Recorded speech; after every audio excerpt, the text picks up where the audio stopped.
Such a special film, such a special time to get to celebrate the release of your film and all of your hard work. Steven, we'll go ahead and start with you. How much of David Howard Thornton's performance was in the script, and how much of it was improvised? Well, we cast David before we even had a fully formed script. January 1st, 2024, Steven really came into the public domain. And at that point, we knew it was time to make this movie. And the clouds parted and the script landed on my desk, completely fully formed, almost like magic, almost as though we had been working on it prior to the character coming into the public domain. But we had it for legal reasons. But we started talking to David before we even had a script. So it was really important to us that we locked in who was going to be our Steamboat Willie early, because what that performer would bring to our miniature mischievous murder muppet, as I like to call him, was really important to the development of the character. Because how he was going to play it, what he was going to bring to it, was just a big part of what was going to go into the script and what we were going to have him do. So we had a lot of things scripted, but then once you get to set, thankfully the amazing suit and puppet and all the elements that went into bringing this character to life were so functional and so tactile, and David wasn't locked into this suit where he couldn't move. He was in a suit where he's thankfully very used to clomping around in giant feet and wearing, the ears were no problem for him. And so he was able to get on set and start emoting and making noises and whistling and all of the things that sort of bring Steamboat Willie to life. And so as many things as we had scripted, we certainly shot them all, but there's also other things that while he was in the moment, we could do a scary take, we could do a funny take, you could turn around, you could dance, you could move. All the things that you see in the film are a product of that collaboration and him really doing the research and the homework, watching the cartoons and trying to make sure that he really did the character justice, because he wanted to not just do a murderous mouse, he wanted to do Steamboat Willie, and I think it shows on screen. I definitely agree, but that's not the only Willie in this film. Can you talk a little bit about the prosthetics that were used in that specific scene? Everybody wants to ask about my Willie. Yes. Well, it was. We had a lot more meetings about that prosthetic than I think anything I've ever done in my career, and it just the more very competent professionals came in. First, it starts off, and we're in the sketching and the design phase, and then we go to storyboarding, and you have to talk to an artist. How big should it be? What's the size? And when it gets cut off, should it change in size or should it stay the same size? And then you bring in the art department, and they need a different size one, a big one for David to work with, and the actor asked for a big one as well based on his situation. And then the makeup department talking, well, how much blood's going to be on this thing? And then lighting is like, well, when the big one falls, and so there's I took so many meetings about this. The other Willie, he had a name. Do you remember the name? I don't. I think it was Tom. I remember hearing on the radio, Tom's flying to set. We're like, yes, it's the prosthetic. We had a million meetings. We had a million meetings about this thing, and yeah, it was great. I love just talking about it. I love it too. Thank you for answering that. I had to ask about that. You got me good. Amy, how are you doing tonight? I'm great, thanks. Amy, you were so great in this film as Amber, and as we talked about in our interview, you had a lot of common sense that you used when handling the situation. What was your favorite thing about portraying this character? My favorite thing about Amber is that she has such a soft spot for people who are in need and maybe the less fortunate, or she's always trying to help.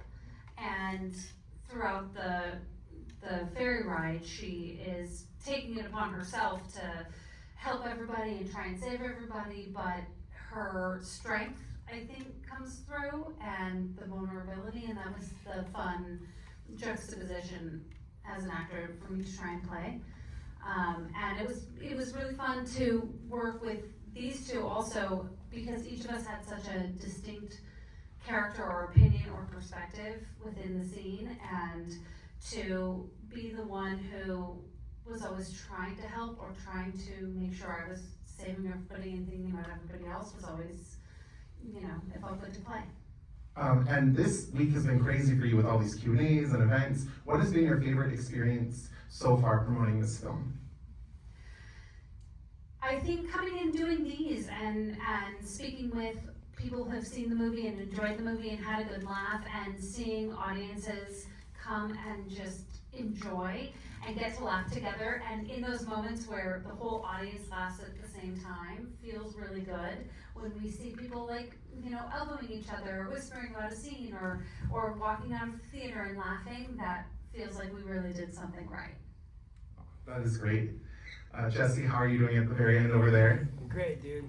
Thank you for being here tonight and celebrating the release of the film. Yeah, thank you. Can we talk about your drowning scene a little bit? That scene is so much fun. How was that experience for you? It was cool. Yeah, it was a lot of fun. We filmed that here a few weeks after we wrapped in Staten Island. And it was really interesting. I know we were originally supposed to do it somewhere in New Jersey and then somewhere in Staten Island, and it just didn't work out, so we ended up doing it at one of Steve's buddies' house in Encino, where he had an above ground pool, and they built this like makeshift elevator shaft thing and put me in it. And when it was time for the water to come up, they just put it in this pool and slowly lowered it so that the water looked like it was coming up. And it was really fun. It was a really fun day. The kid came out, Rumi, and we spent the whole day just kind of hanging out, laughing, working on the scene. And it was weird because it was really hot that day. It was like July maybe, and I was like, I can't wait to get into this pool. I'm scorching hot. And then the sun went down and it dropped like 30 degrees, and then I had to get in the pool. And I was in the pool for like 3 hours, freezing with the kid and Steve. But we got a good shot. It was a really fun day. I was really sad to leave Staten Island and leave the set, so it was nice for me to come back and hang with these guys again. But it was cool. It's one of my favorite scenes, and I think we achieved what we wanted to achieve. And I'm glad I don't die. Yeah, and that's Spoilers! Sorry. They've seen it, it's okay. That's something I wanted to talk about. There's a scene at the very end of the film where your brother Tyler answers a radio call from you. What do you think is going to happen next after he takes your call? Well, it looks like he's ready to come save me, so I guess he's gonna come save me. Is that something you guys would like to see? Allison, how are you doing I'll tonight? consider it. I'm so good, thank you for asking. How Oh, are you doing? Good, good. A little hot because we had some margaritas across the street and we ran over here, so it's Did like, not invite me. I'm like, what? You "Oh." actually left your phone upstairs. I did leave it upstairs. Oh my gosh, well, Okay, it's fine. I have to ask you, what was it like getting to work with a puppet? And also, can you walk us through, as an actor, what it was like doing those forced perspective scenes and how exactly they worked technically? Putting the technicalities on me. So I love the puppet was phenomenal to work with. There was, I think, 4 or 5 different iterations of that puppet, depending on the scene. And the work that Quantum, who designed the costume and the puppet, they are amazing artists. The puppet is gorgeous. I feel like nostalgic. So nostalgic of like Gremlins and the 80s horror. It's very, in a world of modern filmmaking, to me is so, it's sometimes, there's a lot of CGI and a lot of, even AI and sometimes it's really nice to get back to like our roots and design these things with our hands, and working with that puppet has been, it's just phenomenal to be able to be in the same room as something that you're working with. As far as the forced perspective, that David did that largely in his studio, I believe, in Los Angeles. So we were actually not in the same room most of the time that we were filming. So it was a lot of using just our imagination to work with each other. David and I have worked on other projects together, and we have a lovely friendship, going into the filming process. But it was, just that, technically speaking, I believe he was 99% of the time working in a studio here, and we had to kind of bridge that gap with our imagination, and seeing it on the screen was the first time I personally saw those two pieces come together, and that was really fun to see, like, oh, that's, yes, I remember that moment, and, plugging David into that on the other side was, like, really a beautiful, like, kind of just culmination of what the work that we did on our own, so. Oh, that is great. I have a couple group questions for you, and then I will open it up to the audience. So while I'm asking these, if you guys want to get your questions ready. But Hold there's on, before you go any further, you mentioned that Quantum Creation built the puppet, and the man that built the puppet specifically requested I not mention that he's in the audience here today, but he is here, so where are you? Cody, there he is. Stand up to him. There's no movie without you. There he is. I refuse to take direction, I give it, so this is what you get. So if you want to find him after, he is super talented. He built some of the amazing gore gags. He built some things that we planned that we were going to make. I came up with some crazy ideas in the moment, and I threw them at him, and he said, no problem, let's do it. He came to Staten Island. He crushed it. And he's available for weddings and bar mitzvahs and movies and whatever you want. So you find that man after the movie and you hire him, or just bring him to your house and you just hang out. He's cool. We love him. But All your penis needs, as Allison said. She said it, not me. also, because the puppet that they built was so lifelike and had so much energy and emotion in it, that even though we were on set with the puppet, if the puppet was attacking us or touching us, anything like that, it had to be the puppet so that the perspective was right. Because of that, as actors, we had something to actually play off of. We were able to put energy into it and kind of understand what it was meant to look like. Because when David shot, in LA a couple of weeks later, obviously he's 6'5" in his suit, so he can't be interacting with us and actually touching us, but because the puppet they built was so amazing, it gave us something to really work with, which was very cool. And the funny thing too is sometimes he will say even that he felt like he didn't get to work with the cast because we had David and he came to the boat, he was on the set, and we looked at his rehearsal footage to discuss how the puppet would move or how we would shoot these elements later. But there are some instances where David was very much working with the cast, but he's 30 feet back, bolted into these giant ears and fur and claws. So he's like, I didn't, Amy and I had no scenes together. And I'm like, Amy was there. She was just like 50 feet behind you. That's the only way to make you look, or 50 feet in front of you, excuse me. It's the only way to make him look tiny. So in many instances, everyone's trying to work out, like he's sawing, like he's cutting somebody's neck off, and then we have a human way in the foreground who's trying to move with him, and it's like this crazy dance. But then when it all comes together in the end, the scene works, and we all forget how we did it. We just know that it appears on screen and it seems to work. So it's lots of different little magic tricks that all come together to hopefully make it seem like Willie is real and mean and silly and a lot of fun to do. So one of the things I love about this film is that there's a lot of Disney Easter eggs. So I was wondering if we could just go down the line and everyone just mention their favorite Easter egg, whether it's a character or a prop or something that's maybe something someone would notice on their second viewing. Start with you, Jesse. Yeah, you gotta see this a bunch of times to catch all of them. So come back again and watch it. You asked what our favorite Disney reference is. Well, it's funny. I had a few lines that were Disney references that I didn't catch even when I was delivering them. I still haven't read the script yet, so I'll get to them. You'll get it. Do you like the ballroom line? Or everybody else seems to like it.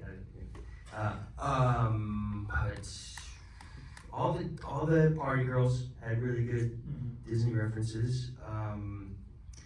Charlie, the old guy, Barry. He when he does his Dead Men Tell No Tales, that gets me every time. He's a wonderful actor. And then we talked about this I think last night about the sword fighting thing at the end.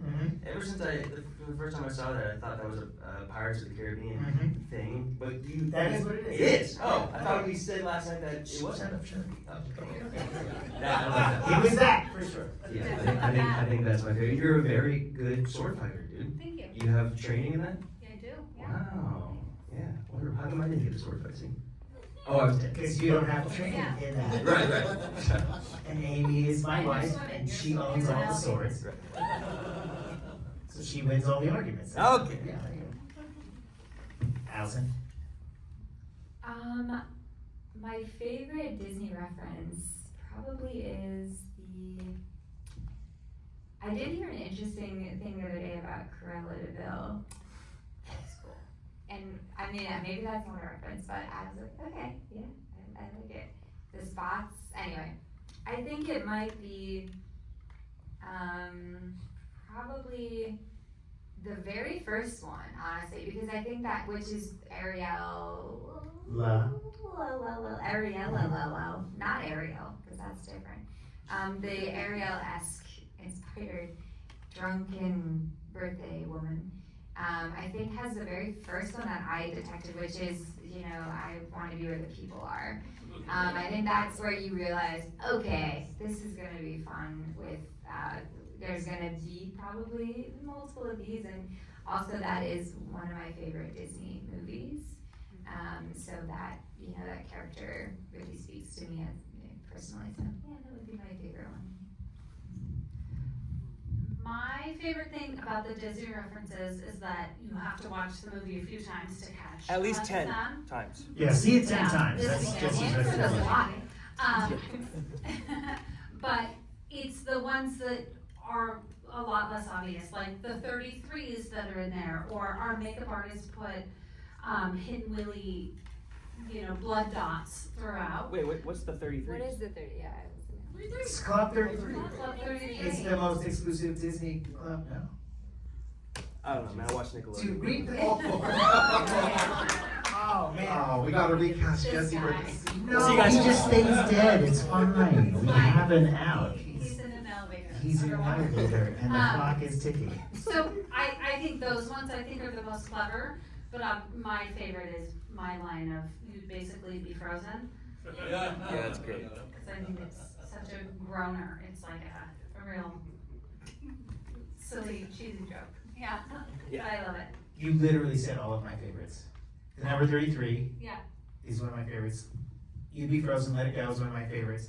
And then there are definitely, I think all of my favorite references are references that were not in the script, because the makeup department put Hidden Willies in, like, Rory, who dies by electrocution. She actually has like a Hidden Willy in her, like in one of the boils, like they put them together so it's 3 circles. There's Hidden Willies in the elevator shaft where your character meets his demise. I mean, I think all of my favorite references are things where you have to like look at the set, because when they come out and they say, let it go, it's funny, but it's like right on the surface. And I think there's a bunch of other really cool things where every department just kind of decided they were gonna slip something in the background. And I think once you get to streaming and you're like pausing the movie, you're like, oh, I see that on the walls, because it's all stuff where it was an idea that I had and every department just ran with it and had fun doing it. So I think those are my favorites for sure. Also the groom, when he gets stabbed in the neck, is supposed to be an ode to the Sorcerer's Apprentice, so that one too. My favorite, which I didn't notice on my first watch, but I noticed on my second watch, was at the end of the film, in the water, there's a teapot and a little cup, right? That was so cute. I was like, oh, you guys, that's really good. We have time for a few audience questions, if you want to raise your hands. Yes, right here in the gray shirt. There's a genie.